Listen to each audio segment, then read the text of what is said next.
Hello student, good morning. मसीह से असरम इंटर कॉलेज के ऑनलाइन क्लास में आपका स्वागत है। आपको बताते हैं चिन्ह परिपाटी। चिन्ह परिपाटी जानने के पहले सबसे पहले आप पदवी बनाने के नियम जानते हैं। पहला नियम है मुख्य अक्ष के समांतर चलने वाली प्रकाश किरण परावर्तन के पश्चात फोकस होकर जाती है। दूसरा नियम है फोकस से होकर जाने किरण परावर्तन के पश्चात मुख्य अक्ष के समांतर हो जाती है। तीसरा नियम है प्रकाशीय केंद्र यानी वक्रता केंद्र से जाने वाली किरण सी से उसी परावर्तन पश्चात उसी रास्ते से वापस लौट आती है। इन तीनों नियमों का प्रयोग, तीनों में दो नियमों का प्रयोग करके हम प्रतिबिंब बनाए हैं।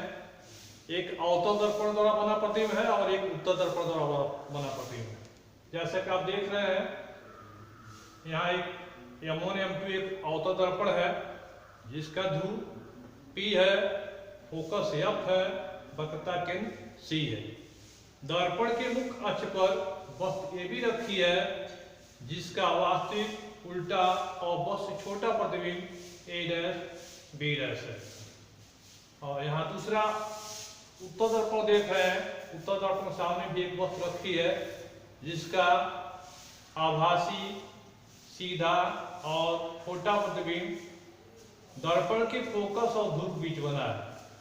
तो सबसे पहले हम चर्चा करते हैं अवतल दर्पण में दूरियां क्या होती हैं। आप जानते हैं कि सभी दूरियां दर्पण के ध्रुव से नापी जाती हैं। सबसे पहले हम आपको बताते हैं दर्पण के ध्रुव से वस्तु की दूरी। दर्पण के ध्रुव से वस्तु की दूरी आप देख रहे हैं PA है। ये बराबर लिखा जाता है -u। वस्तु की दूरी को इस लिखा जाता है, ये बराबर लिखा जाता है u। चिन्ह पहले बात बताएंगे। सबसे पहले देखिए ये बराबर लिखा जाता है u। उसके बाद प्रतिबिंब यहाँ PA' है, PA' बराबर लिखा जाता है v। ये दूरी है। तीसरा दूरी है फोकस दूरी PF है, इसको हम स्मॉल f से लिखते हैं। PF है, स्मॉल f से लिखते हैं।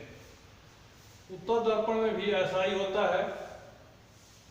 वस्तु की दूरी को u से लिखा जाता है, प्रतिबिंब की दूरी को v से और फोकस की दूरी को f से लिखा जाता है।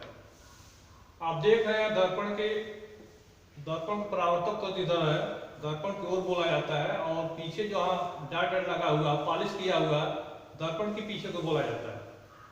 तो दर्पण के आगे की ओर सभी दूरियां ऋणात्मक होती हैं। जैसा आप देख रहे हैं यहाँ वस्तु जो है दर्पण के आगे है, इसलिए इस PA बराबर लिखा जाता है -u। दूसरा देख रहे हैं प्रतिबिंब PA' है, ये भी दर्पण के आगे की ओर है, परावर्तक तल की ओर है, इसको लिखा जाता है PA बराबर -v।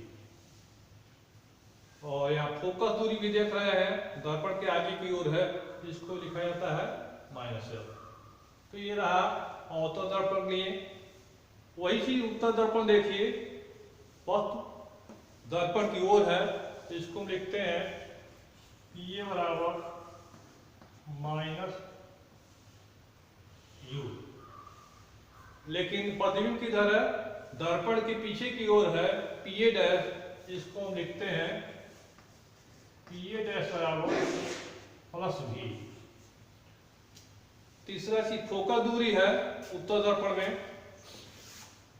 PF बराबर लिखते हैं +f। यहाँ देख रहे हैं दर्पण की ओर सभी दूरियां ऋणात्मक ली जाती है। दर्पण की ओर सभी दूरियां ऋणात्मक ली जाती है। दर्पण के पीछे की साइड में सभी दूरियां धनात्मक ली जाती है। ऐसा ही उत्तल दर्पण होता है। इधर की सारी दूरियां नेगेटिव ली जाती है, इधर की सारी दूरियां पॉजिटिव ली जाती है। तो जैसा आप देख रहे हैं अवतल दर्पण में सभी दूरियां दर्पण की ओर है, इसलिए इसको नेगेटिव लिखा गया है। और उत्तल दर्पण में सिर्फ वस्तु जो है दर्पण की ओर है, इसलिए इसको पॉजिटिव नेगेटिव लिखा गया है। फोकस दूरी और प्रतिबिंब की स्थिति PA' दोनों दर्पण के पीछे की साइड में है, पीछे की ओर है, इसको पॉजिटिव लिया गया है। अब हम आपको बताते हैं प्रतिबिंब और वक्त की लंबाई के लिए क्या नियम होता है चिन्ह परिपाटी। तो यहां देख रहे हैं वक्त की लंबाई ये भी है, जिसको ओ से लिखा जाता है। प्रतिबिंब की लंबाई ए डैश बी डैश है, जिसको आई से लिखा जाता है। तो इसके लिए प्रतिबिंब के लंबाई के नियम ये है कि मुख्य अक्ष के ऊपर जो भी लंबाई होती है वो धनात्मक होता है, यानी कि वक्त का मान क्या होगा, धनात्मक होगा। प्रतिबिंब की लंबाई देखिए ए डैश बी डैश, जो मुख्य अक्ष के नीचे है इसका मान ऋणात्मक होता है। वही आप उत्तर दर्पण देखेंगे तो वक्त ये भी ऊपर की ओर है, इसका मान धनात्मक होगा, इसको लिखा जाएगा ओ से। प्रतिबिंब भी ऊपर की ओर है, जिसका मान लिखा जाएगा ए डैश बी डैश बराबर आई, ये भी पॉजिटिव होगा। तो मुख्य अक्ष के ऊपर जो भी लंबाई है धनात्मक होते हैं, और मुख्य अक्ष के नीचे जो भी लंबाई है वो ऋणात्मक होते हैं।